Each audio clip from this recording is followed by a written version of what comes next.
The Book of Exodus, Chapter 1. These are the names of the sons of Israel who came to Egypt with Jacob, each with his family: Reuben, Simeon, Levi and Judah, Issachar, Zebulun and Benjamin, Dan and Naphtali, Gad and Asher. All the descendants of Jacob numbered 70. Apart from these, Joseph was already in Egypt. Then Joseph died, as did all his brothers and all that generation. The sons of Israel were fruitful and increased in numbers. To such an extent did they multiply and grow in strength, that the land was filled with them. Then a new king who had not known Joseph came to power, and said to his people, "The Israelites are more numerous and stronger than we are.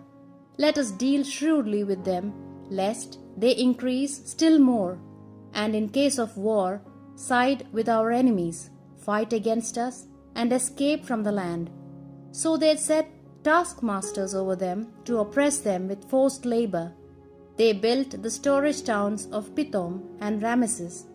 But the more they oppressed the Hebrews, the more they increased and spread, until the Egyptians began to dread the Israelites and became ruthless in making them work. They made life bitter for them with hard labor in bricks and mortar and with all kinds of work in the fields. In all their work, the Egyptians treated them harshly. Then the king of Egypt gave orders to the Hebrew midwives, one of whom was called Shiphrah and the other Puah, that when they attended Hebrew women who were on the birth stool and saw that it was a boy, they were to kill it. But if it was a girl, they were to let it live.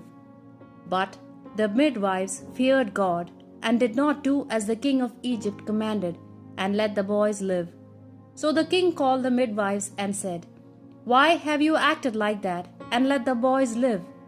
The midwives replied, "Because the Hebrew women are not like the Egyptian women. They are vigorous and give birth even before a midwife arrives." God blessed the midwives, and the people increased and became even more powerful. Because the midwives feared God, He made them mothers of families. Pharaoh then gave this order to all his people: "Every infant boy born to the Hebrews must be thrown into the Nile, but let every girl live."